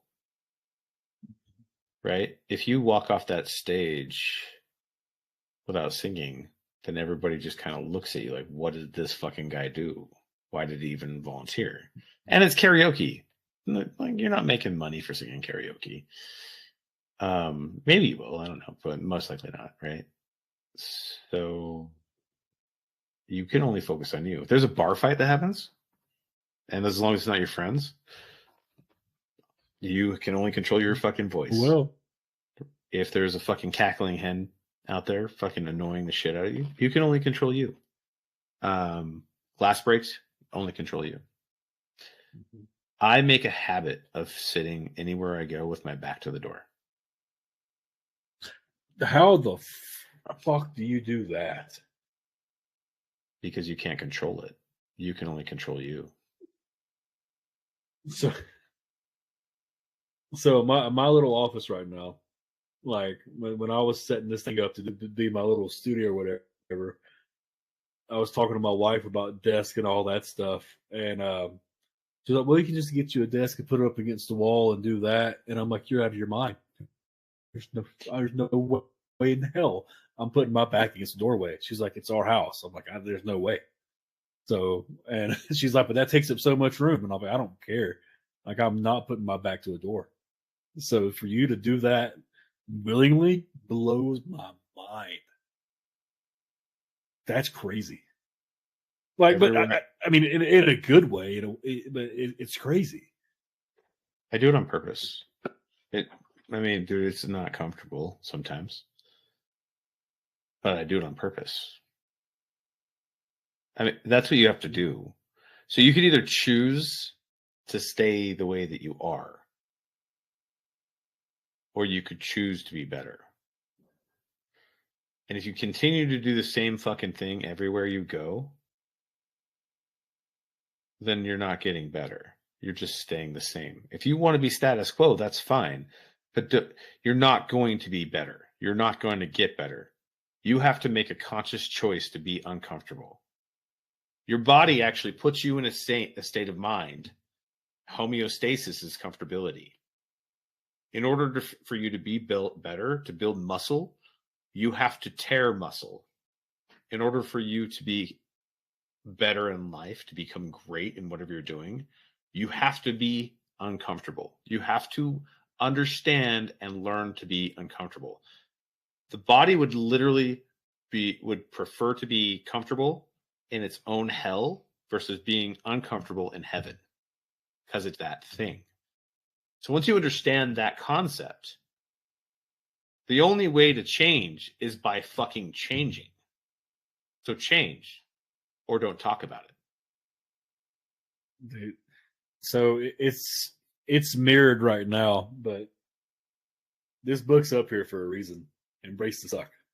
It's a very good book. If you haven't read it, I really recommend it. But it's exactly for pretty much exactly what you're saying, man. You don't grow by being comfortable. No. Lots of people will be like, "Hey, you got to get up at 4:30 in the morning." Like Jocko Willink, this shit. I love Jocko. No, he's a stuff. I love Jocko, but I'm not doing Jocko Willink shit. I'm not doing Andy Frisella shit. I've already done the 75 hard. I'm not that committed to not enjoying life as I go through it. But they have 75 hard is wild, man. I tried it. I know. I remember. I did it in one go. Oh wow. Never restarted. Just start to finish. Did it in one go. Wow. I will tell you this. All about it. Suck. I mean, I'm just driven and dedicated to, if I make my mind up to do something, it's getting done. Okay. When you make the choice to be better in life for yourself, then when you make the choice to not let your demons dance, it's a fight every minute of every fucking day. And the moment you let your guard down and you don't do the things you're supposed to do for yourself because you're focused up too much on something else and you don't have balance for yourself, is the moment when the world comes crashing down around you. And you have two options when that happens. You could be poor pity me and a fucking victim, or you can get your fucking big boy pants and fucking get back in them and stand the fuck up and start fresh the next day. And it starts with something as simple as fucking, it starts as simple as sitting in a fucking restaurant with your back to the door. That's not simple, dude, but that's the statement that it is. And it's so wild because I agree 100% with everything you're saying, and I'm transitioning from trucking to being a driver recruiter right now. That's a hard freaking job, but I'm trying to make a lot of changes in my life so I can be here for my wife and my kids instead of being gone fucking Iowa when I should be here. But anyway, like I'm all about embracing the suck, going through the pain, making things happen. But the whole back against an entryway thing is still a very hard thing for me to do. And it's, God, you're right. God, you're right. Like if I can't beat that, then what makes me think I can beat this other shit? You know what I mean? Well, I think the bigger thing to think about is not that. Don't think about what you can't do. Think about what you can do. You're a father, right? Mm-hmm. The veteran community, the veteran community is a bunch of fucking doomsayers. We all are. Okay, we really all are. Yep. Okay. Worst case scenario is this. It's okay to prepare for the worst case scenario, for sure. Totally is. I'm not gonna. I mean, that's why I have. I used to have a bunch of guns, but I lost them in a boating accident. Mm-hmm. Right. I hear you. Right. But stop looking at what you can't do and start looking at what you are and what you can do. You've got to change your mentality in life. And it's not easy. You have to. There's a book that you should read. It's called Atomic Habits. It's my fucking Bible by James. Oh, dude. When we were in the Midgard Viking Brotherhood, man, you remember I brought that up as doing a little study group on it. It's a great book, an amazing book. Yeah, I think I turned you on to it. I'm pretty sure I did, because I was like, was it you that turned? Yeah, I think it was. Yeah, actually, yeah, you're right. You're right. So you have to habit stack when you're doing stuff. And the biggest thing that I learned from that book that it holds true is that ice doesn't melt at 31.9 degrees. Doesn't melt at 31.95 degrees. It melts at 32 degrees. But the difference between 31.9 degrees and 32 degrees is a small win. Smallest win you can think of. It's not even a full degree. Mm-hmm. So do things that win, that you stack your habits. When you walk in to a restaurant, sit away from the door, distance away from the door, mm-hmm. and sit with your back towards the door. You know that if there's somebody that's going to engage anybody and you're further away, you'll have time to react. Start there. That's not that hard. But sit with your back to the door. Don't let your fucking demons win. Don't do that. That's dumb. Do the change. Be the change that you want to see in the world. You cannot affect change without being the change. It's not a fucking thing that you can do. It's not a thing. I have tried to live my life and try to coast. It does not fucking work. If you coast, nothing happens. You stay the same. The veteran community, people, men, women of the veteran community want to be like, I was Uncle Rico. Fuck off, dude. Nobody cares. Nobody cares. Nobody cares that I have fucking 31 fucking medals and ribbons. Nobody cares. No one cares. Cool story, bro. You can sit around the campfire with your boys twice a year when you guys get together, and you can talk about old shit. But nobody cares outside that group, and nobody's gonna care. It's okay. Nobody cares about anybody. They care about themselves and what they have. So do what's right for you to be better. Don't hold others accountable for you. That's kind of,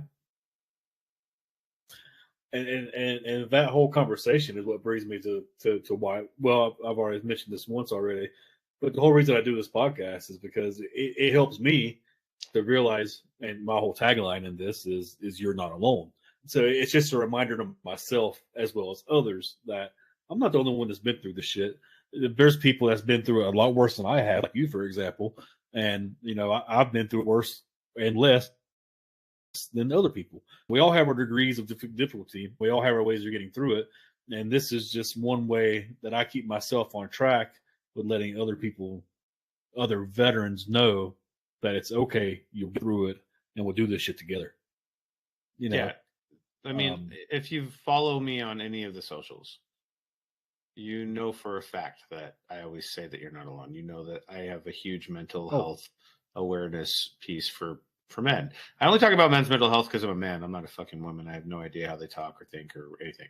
Right. Dude, every year you invite me to the, what is that freaking run we do that they do down in Bozeman? Not Bozeman. You're right. Irreverent Warriors. Yep.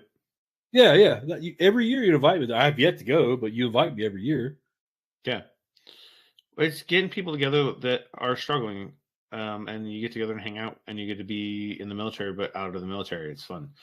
But, like, you know, beyond that, if we're being real, and I think this is probably a very serious and awesome podcast for this, but most veterans that I know that are struggling put on a facade because they don't want to talk about their feelings.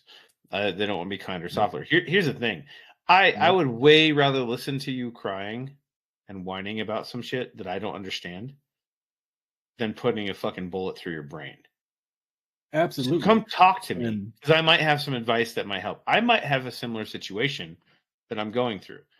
You're not alone in any aspect of your life, even if you are out there. The only time you're alone is when you self-isolate, and that's when you get hooked on drugs. And that's when you do bad things. Exactly. I just went through a breakup. Exactly. I just went through a breakup in my life and reached out to my therapist.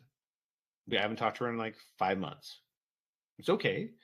I immediately opened up a case, went back in. I started talking to her about things, and she called out the things that I wasn't doing in my life. And here's the thing. Because I'm focused on my growth, my ex and I are we're going to be friends.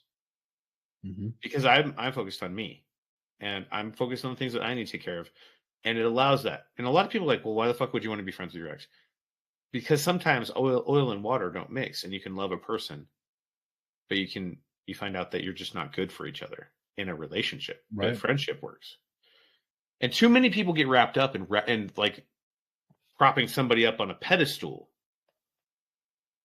You can't. The only person you should be propping up on a pedestal is yourself. Not even your kids. Your kids are going to do your kids stuff. They're just going to all do that. Celebrate their wins. Be there for them. Be a dad. Be a mom. Like, show up. But it doesn't matter if you show up for them if you aren't showing up for yourself.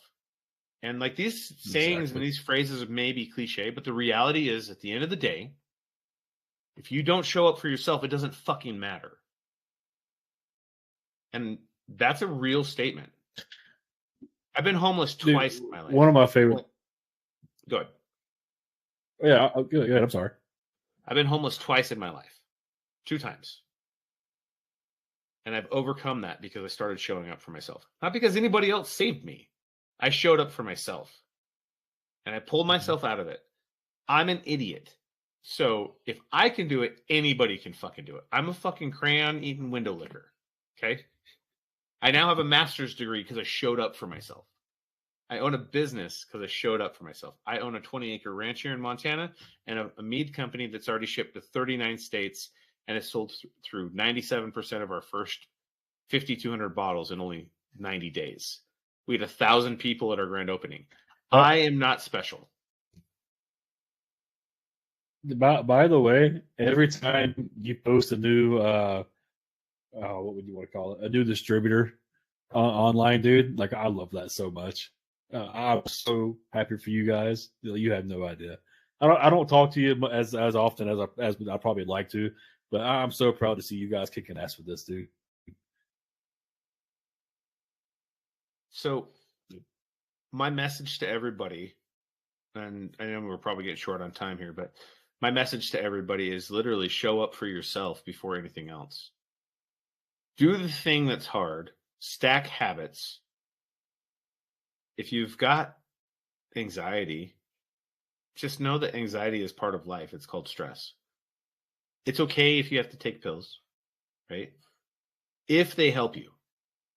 Don't be reliant on anybody but you. And if you really do have social anxiety, shut off your social media. Oh, amen to that shit. If you're worried about likes and follows and subscribes and fucking mean comments and whatever fucking bullshit, kill the social media. Go get in nature. Go pet a dog. Lay on a fucking grass. If you're allergic to grass, fucking go outside, see the sun. Fucking spend time outside, spend time away, disconnect. And I promise you your anxiety will be reduced. You don't need meds for that. I agree 100%. That outdoors is where it's at. Like, yeah. Like, with me personally, if I was doing this for the likes and subscribes and the potential quote unquote money there is out there from doing podcasts, I wouldn't be doing this right now.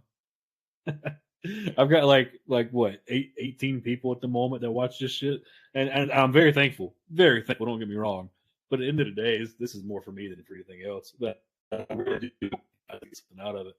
But social media is a killer for the society and culture. In a way, it brings a lot of culture to us, but it's just so toxic. People only post like the really good things about their lives. You never see that.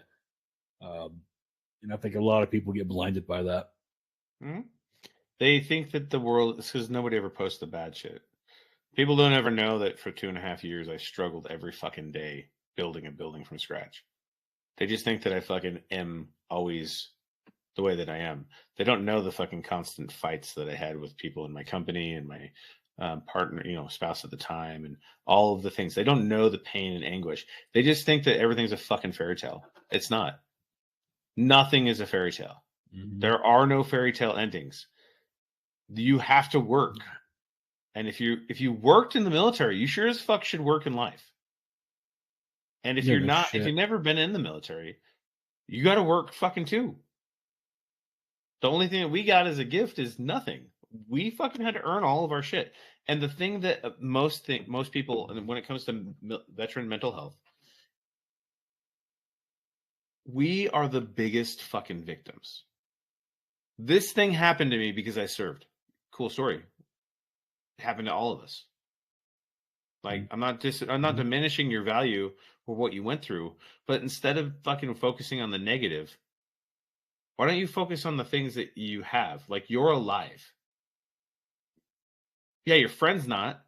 That sucks. Oh, man. Survivor guilt fucking sucks. We all have it. But why don't you live your life in the way that your friend would want you to?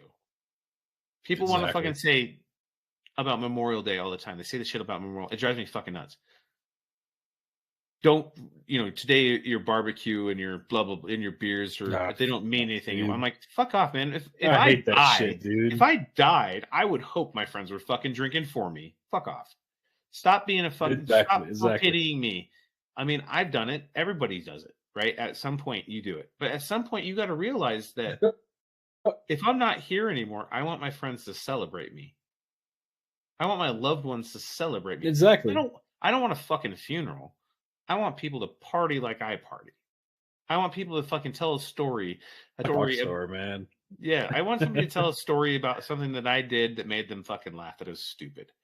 I want people to fucking talk shit about my dreadlocks or marvel at my magnificent beard or fucking talk about mead and be like how I put it back on the map. Whatever. I don't fucking care. Don't mourn me, though. I've lived a great life. don't fucking mourn me. Stop mourning yourself. Exactly. You know? Right. Anyway. It's get back to having life. Get back to having fun. Yeah. So my challenge to you, Turbo. Oh, here we go. You love doing this to me. Yeah. Look, if I can overcome it, you can overcome it. My challenge is this, okay? Put yourself in the awkward position more than not. I'm going to give you a discrete direction that you have to go. Not discrete, a direction, just a direction that you have to travel down. In the next 30 days, I know that you're going to go to a sit-down restaurant probably once a week and eat with your family. I want you to sit with your back to the door 4 times. Once a week. All right. You know, the funny thing about that, the entire reason this podcast is started is because I brought it up to a friend of mine that this is something I've kind of wanted to do, and they challenged me to do it, and you see where I'm at. So good. Challenge accepted. Report back.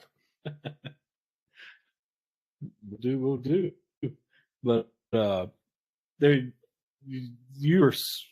I didn't really say anything, dude. You're such an awesome storyteller. But before we get out of here, we've been at this for like 2 hours. But before we get out of here, man, let people know about that mead company you got going on, man.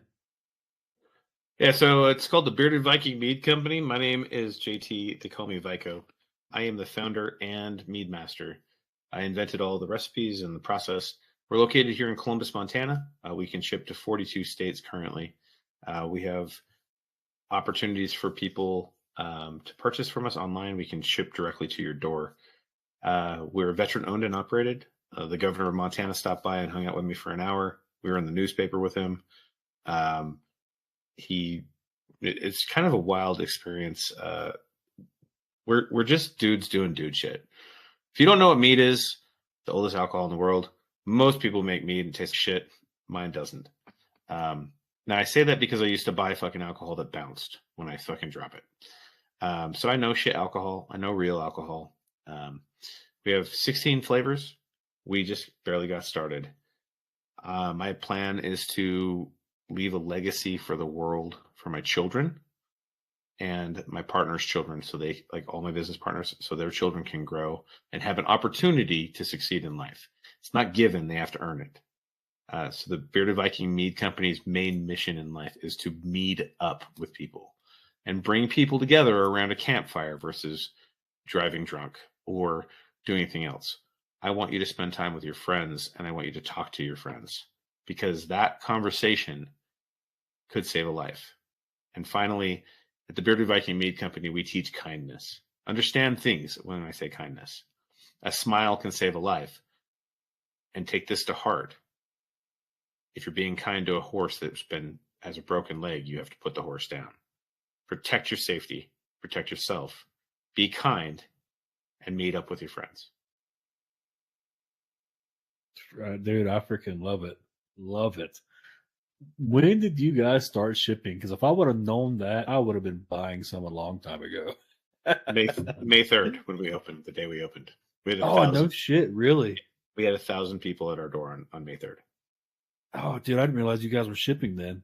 Yeah, I told my wife about that. I was like, I'm so upset that I can't go to freaking. But I'll post links down to your website to the socials for the mead company. I won't do your personal stuff unless you want me to. Oh, you can follow me. I don't give a shit. Everybody else knows who I am. You can also post a link to our men's mental health podcast called Vikings, Outlaws, and Cowboys. Absolutely. I'll definitely do that. And we'll have to get together again, man. It was a blast, and I really enjoyed it. I didn't realize your story was that deep, man. Yeah. That was wild. I hope you enjoyed it. I'm glad you're overcoming it, and I'm glad you're doing great things. I'm just I'm a dude doing dude shit is what I tell everybody. I just fucking wear my heart in my sleeve and live my life the way that I need to, as much as I can. I fail often, but failing forward is the best way to do it. I'm going to just do a sign off real quick for everybody who's listening. I'm Viko, and as always, cheers. Hey guys, we had a little bit of technical difficulties last night with internet here at the house, so I apologize. But anyway, this is Turbo. Thanks for listening. Hope you guys enjoyed that episode with Viko. He's a great guy. Check out his meadery down in Columbus, Montana. I'll post up links to his websites and his socials. But once again, thanks for hanging out. See you guys next time. Better know I got it, ain't no options. I'm about to do the damn thing. I'm an outlaw, you can never catch me. I'm in first place, you can never. These are the moments, only got one life. This is your moment, whether wrong or right. You're your own enemy, your own enemy, your own enemy. Yeah. When I fall, I keep running. Feel the pain, but I love it. Yeah. You know I'm built for it, you ain't gotta ask twice. You ain't by that fast life, 100 on the dash with the cash light. You ain't by that fast life.